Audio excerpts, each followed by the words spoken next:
बिस्मिल्लाहिर्रहमानिर्रहीम। तमाम हम्द व सना उस रब बाबरकत की ज़ात के लिए जो तमाम जहानों का परवरदिगार है, और करोड़ दरूद सलाम उसके पाक नबी हज़रत मोहम्मद मुस्तफ़ा सल्लल्लाहु अलैहि वसल्लम की ज़ात बाबरकत के लिए। सबसे पहले मेरी तरफ़ से आप सब लोगों को अस्सलाम वालेकुम। ह्यूमन रिसोर्स मैनेजमेंट का जो हमने सब्जेक्ट स्टार्ट किया हुआ था, उसमें हमने सबसे पहले ह्यूमन रिसोर्स मैनेजमेंट को इंट्रोड्यूस किया, पढ़ा कि होती क्या है। तो हमने इसका एरिया ऑफ ऑपरेशंस, इसके 4 फंक्शंस डिफ़ाइन किए, और वो functions acquiring people, training people, appraising people और कॉम्पनसेटिंग पीपल के नाम से हमने अपने पास लिस्ट डाउन कर ली है कि लोगों को रखना है, उन्हें काम सिखाना है, उन्हें इवेल्युएट करना है और फैसिलिटेट करना है ताकि वो हमारे पास काम करते रहें। अब इन चारों फंक्शंस में से एक्वायरिंग पीपल या रिक्रूटमेंट एंड सिलेक्शन का प्रोसेस फंक्शन हमने अपने पास इन डिटेल पढ़ना शुरू किया, और इस प्रोसेस के हमने 4 स्टेप्स बना लिए अपने पास। एम्प्लॉयमेंट प्लानिंग करते हैं हम कि हमें क्या रिक्वायरमेंट्स हैं, हमारी फ्यूचर ह्यूमन रिक्वायरमेंट्स, कितने लोग चाहिए, कैसे लोग चाहिए। उस एम्प्लॉयमेंट प्लानिंग के लिहाज से हम लोग कैंडिडेट्स ढूंढते हैं, उन्हें हम स्क्रीन करते हैं, इवेल्युएट करते हैं, और उसके बाद जो सूटेबल लगते हैं हमें, उन्हें हम अपनी ऑर्गेनाइजेशन का हिस्सा बना लेते हैं, सेलेक्ट कर लेते हैं। अब एम्प्लॉयमेंट प्लानिंग में quantity analysis, quality analysis, job analysis क्या होता है, हमने उसकी डिटेल्स पढ़ी, और फिर हमने रिक्रूटमेंट का पोर्शन पढ़ना स्टार्ट किया कि अपनी ऑर्गेनाइजेशन के लिए हम लोगों ने सूटेबल कैंडिडेट्स को इकट्ठा करना है, ढूंढना है, अट्रैक्ट करना है। तो हमने इसे एक्सप्लेन ही किया था कि finding out a pool of suitable candidates for vacant job positions within organisation. अब वो कैंडिडेट्स ढूंढते हुए किन बातों का हम ख्याल रखते हैं, हमने उन्हें रिक्रूटमेंट इश्यूज़ के नाम से पढ़ा ताकि हमारी रिक्रूटमेंट इफ़ेक्टिव हो, लार्ज क्वांटिटी को हम अट्रैक्ट कर सकें जो कि क्वालिफाइड भी हों। फिर हमने इसके सोर्सेज पढ़ना स्टार्ट किए कि वो कैंडिडेट्स मिलेंगे कहाँ से, what would be the supply of candidates, और उस सप्लाई ऑफ कैंडिडेट्स में उसको हमने एक्सप्लेन ही ऐसे किया था, using various channels to attract the suitable candidates.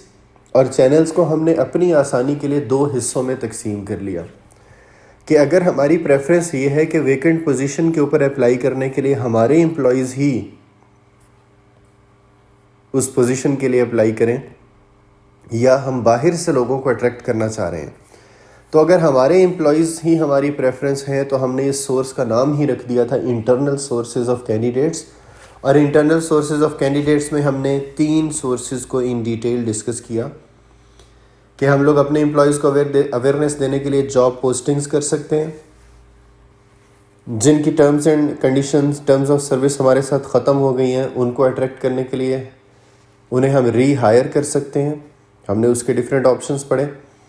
और तीसरी हमने इसमें पढ़ी एक लॉन्ग टर्म प्लान है which would be called as succession planning, कि हम पहले से ही डिसाइड करके रखते हैं कि फ्यूचर में जो पोजीशंस खाली होने वाली हैं, अभी से हम उनकी तैयारी शुरू कर दें, 2-3 साल में हम उन बंदों को डेवलप कर लें जो इन वेकेंट पोजीशंस पे अप्लाई कर सकते हैं। हमने इसके कुछ एडवांटेजेस भी देखे कि ऑर्गेनाइजेशन क्यों प्रेफर करती है इंटरनल सोर्सेज को।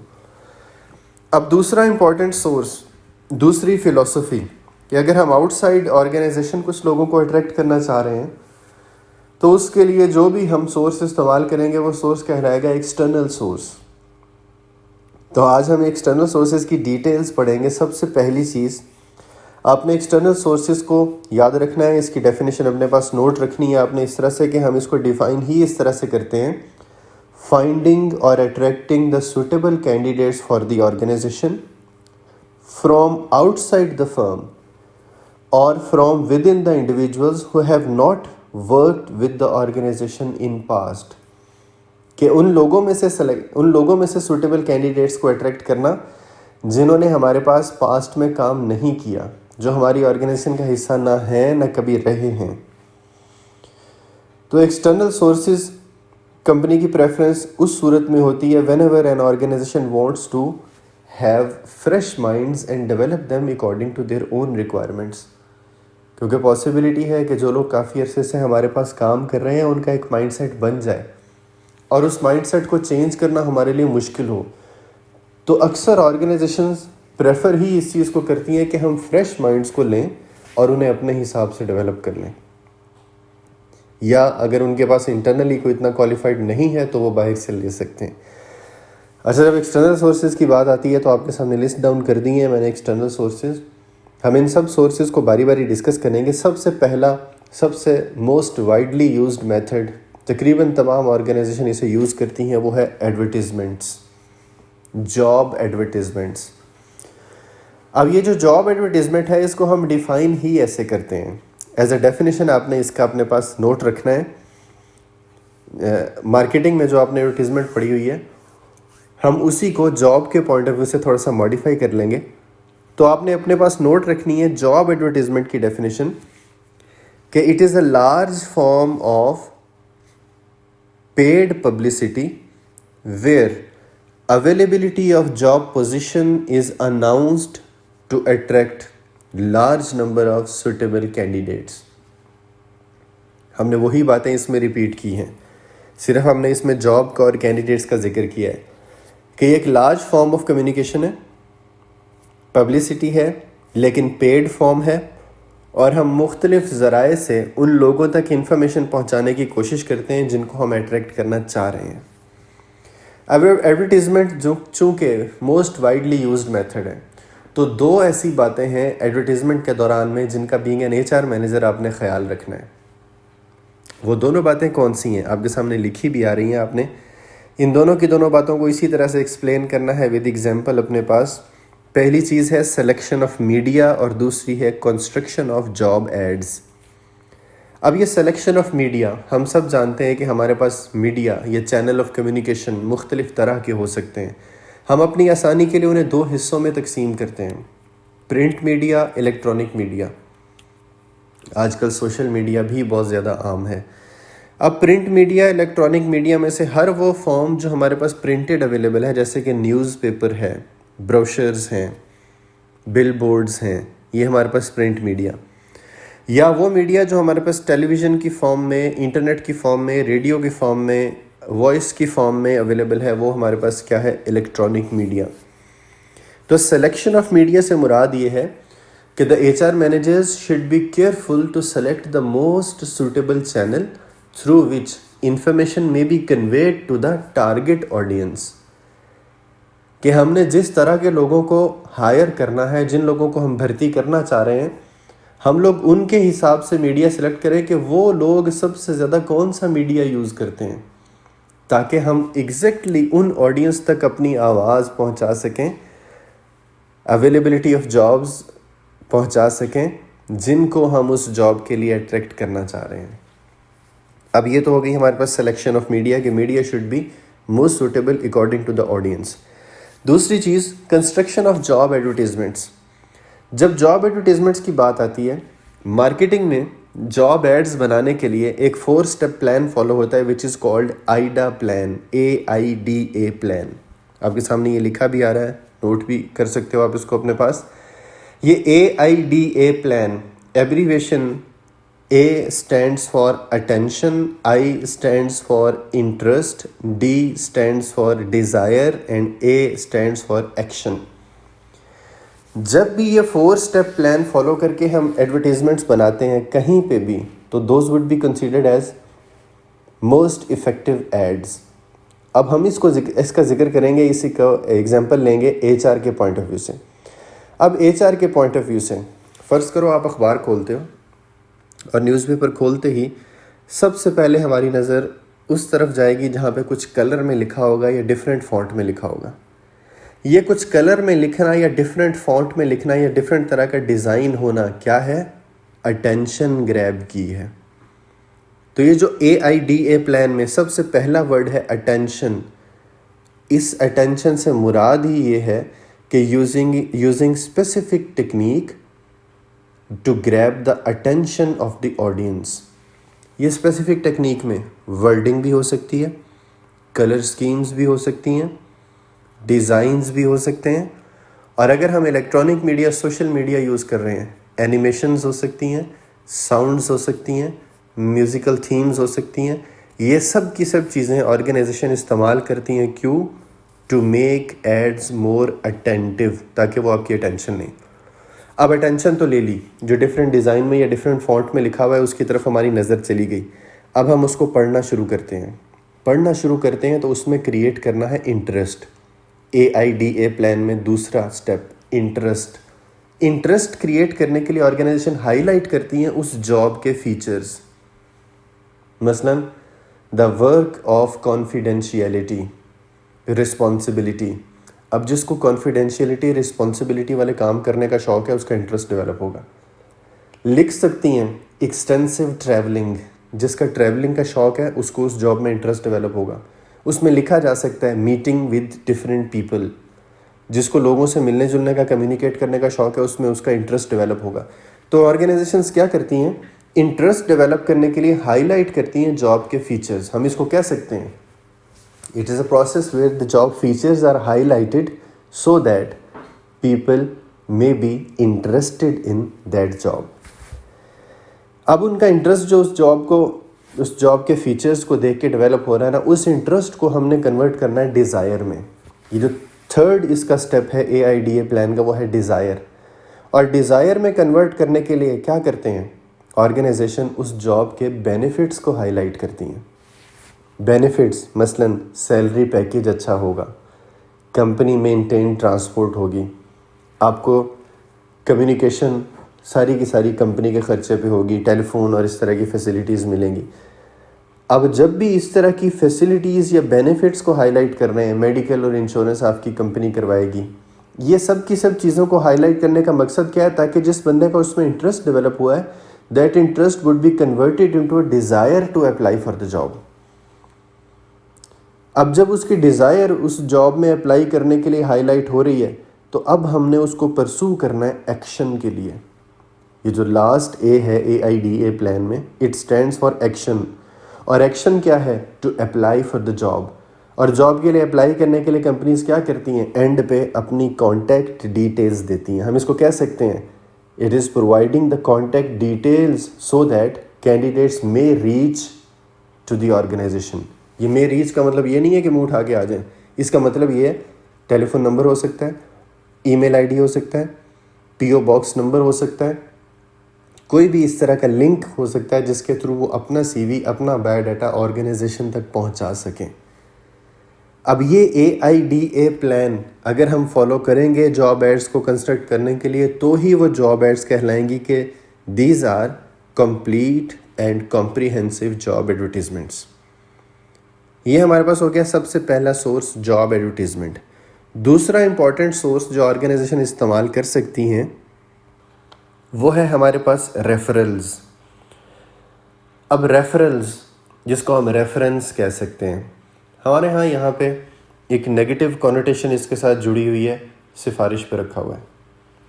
जबकि अच्छी ऑर्गेनाइजेशंस में, मल्टीनेशनल्स में ये ट्रेंड है, एजम्पशन है कि the good people know about good people. अच्छे लोग अच्छे लोगों को जानते हैं।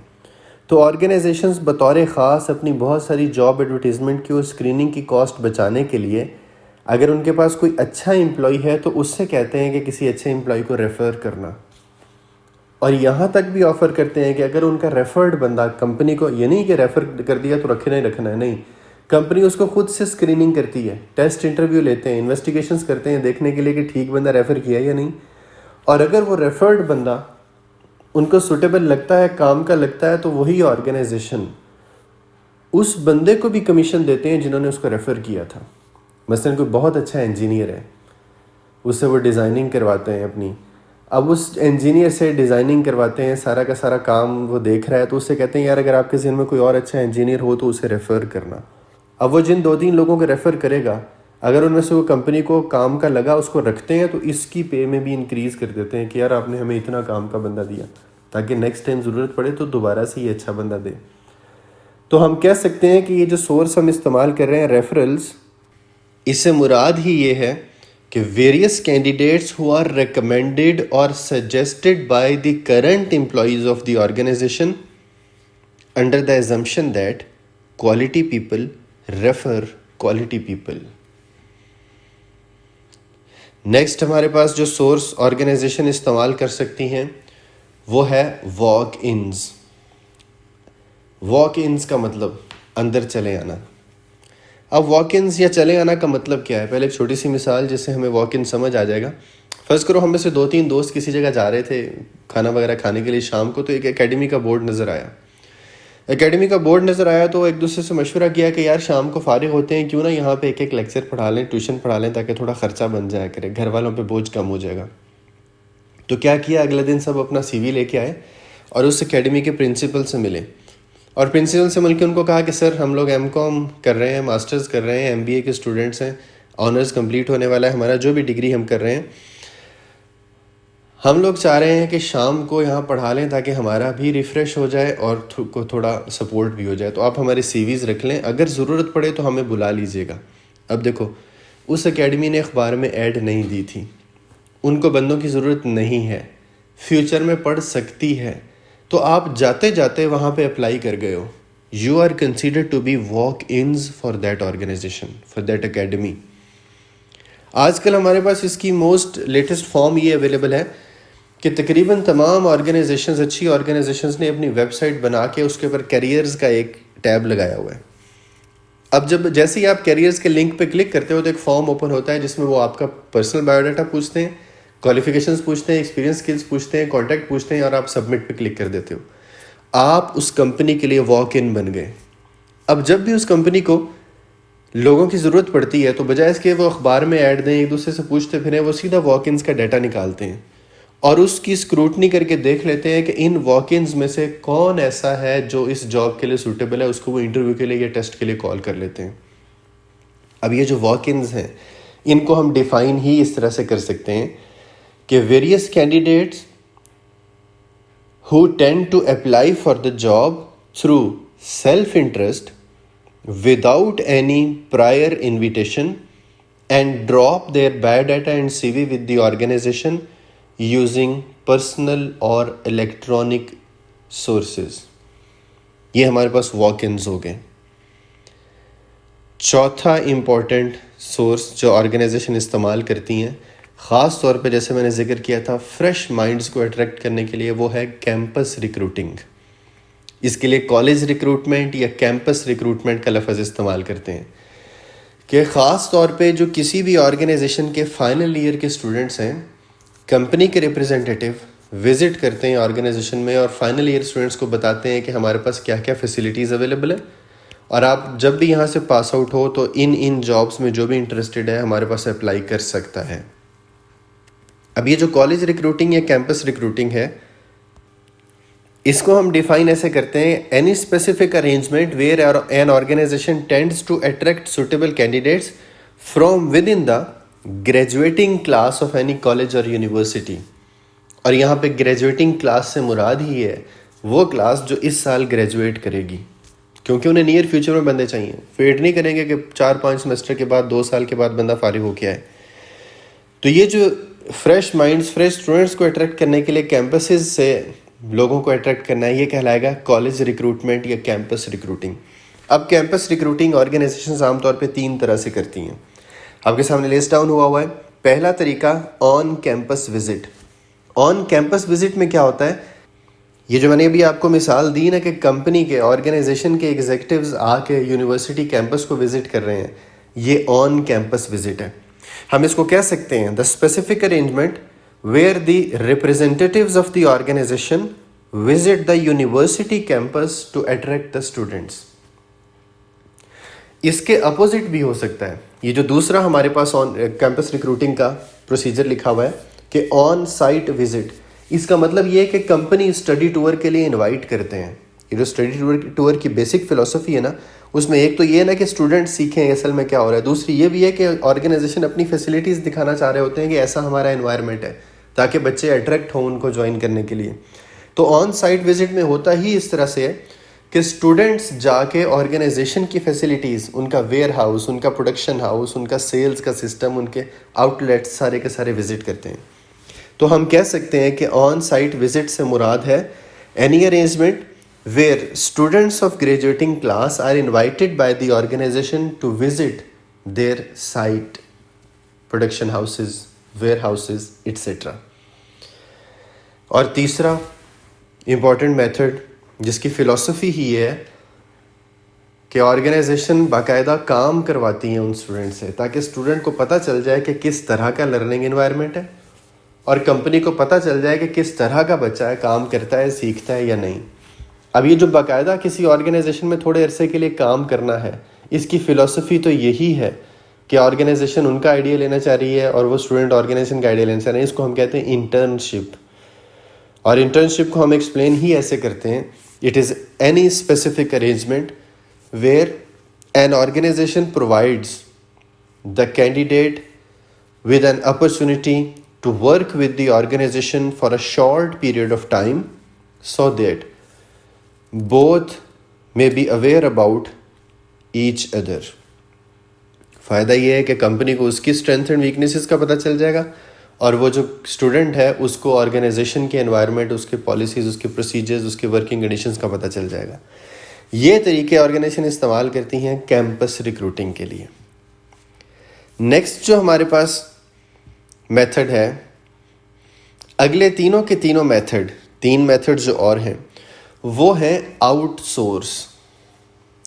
आउटसोर्स से क्या मुराद है? हम पढ़ तो रहे हैं सोर्सेज ऑफ कैंडिडेट्स, उसमें भी एक्सटर्नल सोर्सेज पढ़ रहे हैं। तो ये आउटसोर्स का क्या मतलब है? आप सब लोगों ने पढ़ा हुआ है कि अगर कोई ऑर्गेनाइजेशन खुद से कोई एक्शन परफॉर्म नहीं करती बल्कि किसी थर्ड पार्टी को कहती है कि आप हमारे लिए काम कर दो, तो वो आउटसोर्सिंग कहलाती है। यहाँ पे रिक्रूटमेंट करते हुए भी कैंडिडेट्स ढूंढना, उनको असेस करना, ये भी आउटसोर्स कर सकती है कंपनी। मैं आपको मिसाल देता हूँ। हम सब लोगों ने पब्लिक सर्विस कमीशन का नाम सुना हुआ है। पब्लिक सर्विस कमीशन अखबार में ऐड भी देता है, कैंडिडेट्स अप्लाई करते हैं, उनसे टेस्ट भी लेता है, उनके इंटरव्यूज़ भी लेता है, लेकिन वो बंदे अपने पास नहीं रखते। वो बंदे हायर करके गवर्नमेंट की ऑर्गेनाइजेशंस में दे देते हैं। कोई ऑडिटर जनरल को दे देते हैं, कोई कस्टम्स में दे देते हैं, कोई वापडा को दे देते हैं, कोई किसी पुलिस को दे देते हैं, कोई किसी डिपार्टमेंट को, कोई किसी डिपार्टमेंट को। अब कर तो सारा कुछ पब्लिक सर्विस कमीशन रहा है, लेकिन कर किसी और के बिहाफ पे रहा है। ये जो पब्लिक सर्विस कमीशन काम कर रहा है ना, ये कहलाता है आउटसोर्सिंग। कि सरकारी ऑर्गेनाइजेशन अपने रिसोर्सेज बचाने के लिए एक थर्ड पार्टी को ये काम दे देती हैं कि आप हमारे बिहाफ पे ये कर दें। आप सब लोगों ने NTS का नाम सुना हुआ है, नेशनल टेस्टिंग सर्विसेज। अब नेशनल टेस्टिंग सर्विसेज वाले टेस्ट लेते हैं और टेस्ट लेके रिजल्ट उस ऑर्गेनाइजेशन को दे देते हैं जिन्होंने उनसे कहा होता है टेस्ट कंडक्ट कर दो। ये आउटसोर्स किया है उन्होंने। तो चाहे पूरा रिक्रूटमेंट फंक्शन हो, चाहे उसका कोई एक पार्ट हो, जब भी आप किसी थर्ड पार्टी को दे देते हो, यू आर आउटसोर्सिंग। अब ये जो अगले तीन है ना, ये तीनों के तीनों आउटसोर्सिंग के मेथड है। उसमें सबसे पहला एम्प्लॉयमेंट एजेंसी, जो मैंने आपको एग्जांपल दी है ना public service commission of Pakistan की, ये एम्प्लॉयमेंट एजेंसी है। हम एम्प्लॉयमेंट एजेंसी को एक्सप्लेन ही ऐसे करते हैं, any specialised organisation that provides recruitment and selection related services on behalf of other hiring organisations. कि जो हायरिंग ऑर्गेनाइजेशन है उसके बिहाफ पे रिक्रूटमेंट सिलेक्शन के ऑपरेशंस परफॉर्म कर रही है, एम्प्लॉयमेंट एजेंसी हो गई। दूसरा जो हमारे पास नाम लिखा हुआ है, ऑन डिमांड रिक्रूटिंग एजेंसी। ये ऑन डिमांड रिक्रूटिंग एजेंसी और भी स्पेशलाइज्ड फॉर्म है। मैं आपको एक मिसाल देता हूँ छोटी सी।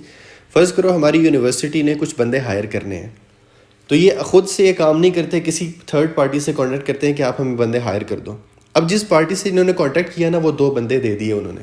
उन बंदों ने आके हमारे पास यूनिवर्सिटी में अपना ऑफिस बना लिया। उन्होंने अखबार में ऐड दी कि पंजाब यूनिवर्सिटी में कुछ लोग चाहिए। सब समझेंगे कि ऐड पंजाब यूनिवर्सिटी ने दी है, लेकिन वो 2 लोग पंजाब यूनिवर्सिटी के एम्प्लॉय नहीं हैं। लोग उनको आके अपना CV दे के जाएंगे, बायोडाटा दे के जाएंगे, तो सब समझेंगे हम पंजाब यूनिवर्सिटी के एम्प्लॉय से मिल के आएंगे, लेकिन वो 2 लोग पंजाब यूनिवर्सिटी के एम्प्लॉय नहीं हैं, वो किसी थर्ड पार्टी के एम्प्लॉय हैं। वही लोग इंटरव्यू लेते हैं, वही टेस्ट लेते हैं, जो 2 लोग उनको सूटेबल लगते हैं ना, वो सेलेक्ट करके हमें दे देते हैं कि लिए जी ये यूनिवर्सिटी की रिक्वायरमेंट को पूरा कर रहे हैं, अपना ऑफिस बंद करते हैं, चले जाते हैं। ये जो ऑन डिमांड रिक्रूटिंग एजेंसी थी ना, इसने हमें रिक्रूटमेंट स्पेशलिस्ट दे दिए जिन्होंने हमारा नाम इस्तेमाल करके सारा रिक्रूटमेंट प्रोसेस कर दिया जैसे हमें चाहिए था। अब देखो, एम्प्लॉयमेंट एजेंसी और ऑन डिमांड रिक्रूटिंग एजेंसी में फ़र्क पता चल गया। एम्प्लॉयमेंट एजेंसी ने अपना नाम इस्तेमाल करके सारा प्रोसेस किया था, बंदे हायर करके हमें दे रही थी। यहाँ पे इन लोगों ने रिक्रूटमेंट स्पेशलिस्ट हमें दे दिया, उन्होंने हमारा नाम, हमारे रिसोर्सेज इस्तेमाल करके सारा का सारा रिक्रूटमेंट प्रोसेस हमारे बिहाफ पे, हमारी रिक्वायरमेंट के लिहाज से मुकम्मल किया। यानी कि ये दोनों फिलोसफिकली ही एक दूसरे से मुख्तलिफ हैं।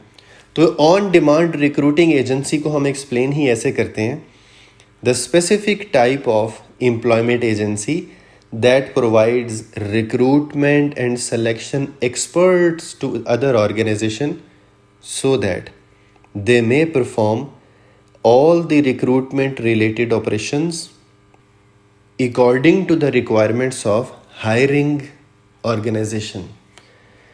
कि जो ऑर्गेनाइजेशन हायरिंग कर रही है उसकी रिक्वायरमेंट के लिहाज से सारे फंक्शन परफॉर्म करते हैं, उसी का नाम, उसी के रिसोर्सेज इस्तेमाल करके। तीसरी आउटसोर्सिंग की फॉर्म और एक्सटर्नल सोर्सेज में लास्ट सोर्स हमारे पास हो सकता है टेम्प एजेंसी। इसको हम टेम्प एजेंसी ही कहेंगे, इसको टेम्परेरी का वर्ड इस्तेमाल नहीं करते। इसको टेम्प एजेंसी या कॉन्टीजेंट हायरिंग कहते हैं। पहले एक छोटी सी मिसाल जिससे हमें टेम्प्स की या टेम्प एजेंसी की समझ आ जाएगी। बैंक्स के बाहर हमने अक्सर देखा है कि एक सिक्योरिटी गार्ड बैठा होता है। अब एक बड़ा इंटरेस्टिंग सेटअप है, वो सिक्योरिटी गार्ड जॉब बैंक में कर रहा है लेकिन बैंक का एम्प्लॉय नहीं है। एम्प्लॉय वो सिक्योरिटी एजेंसी का है। तनख्वाह कहाँ से लेता है? सिक्योरिटी एजेंसी से। काम कहाँ कर रहा है? बैंक में। अब बैंक का एम्प्लॉय नहीं है तो काम बैंक में क्यों कर रहा है? ये जो सिक्योरिटी एजेंसी है ना, जिसने अपना एम्प्लॉय ही बैंक को दे दिया है कि ये सिक्योरिटी सर्विसेज आप जैसे कहेंगे वैसे परफॉर्म करके आपको देगा, वो जो सिक्योरिटी एजेंसी है ना, वो कहलाती है टेम्प एजेंसी। अब देखो, टेम्प एजेंसी ने ना हमें बंदा हायर करके दिया है, ना उन्होंने हमें रिक्रूटमेंट एक्सपर्ट दिए हैं कि ये आपको बंदा हायर करने में एक्सपर्ट करेंगे, जो कि ऑन डिमांड रिक्रूटिंग थी, बल्कि उन्होंने हमें एक जॉब स्पेशलिस्ट ही दे दिया है कि जो काम आपने इससे करवाना है करवा लें, ये बंदा हमारे एम्प्लॉय रहेगा लेकिन काम जो आप इससे कहेंगे वो करेगा। ये जो लॉ फर्म्स होती हैं वो भी टेम्प एजेंसीज हैं, ऑडिट फर्म्स हैं वो भी टेम्प एजेंसीज हैं। क्यों? एम्प्लॉय उसी लॉ फर्म का है, मुकदमा हमारे लिए लड़ता है। ऑडिटर उसी ऑडिट फर्म का है लेकिन ऑडिट हमारे अकाउंट्स को करता है। इसी तरह से टेम्प एजेंसी को हम एक्सप्लेन ही ऐसे कर सकते हैं, डिफाइन ही ऐसे कर सकते हैं: the type of outsourcing where a specialised firm provides a job expert to various other hiring organisation so they may perform job related task according to the requirements of hiring agency, hiring organisation. और ऐसे workers वो कहलाते हैं contingent workers. वो contingent workers क्यों कहलाते हैं? क्योंकि they are not real workers. वो उस कंपनी के असल एम्प्लॉयज़ नहीं हैं, लेकिन एग्रीमेंट ऐसा है कि वो किसी और कंपनी के एम्प्लॉय होते हुए भी वहाँ काम कर रहे हैं। उनको कहते हैं टेम्प्स। तो ये टेम्प्स का या कॉन्टीजेंट वर्कर्स का लफ्ज़ इस्तेमाल ही उस सूरत में करते हैं जब इस किस्म का अरेंजमेंट है, और इस तरह की एजेंसी टेम्प एजेंसी या कॉन्टीजेंट एजेंसी ही कहलाएगी। यहाँ तक हमारे पास हो गए external sources of, internal external sources of candidates हमारे पास मुकम्मल हो गए। आप में से किसी के ज़हन में कोई सवाल हो तो पूछ सकता है। All the best for you all.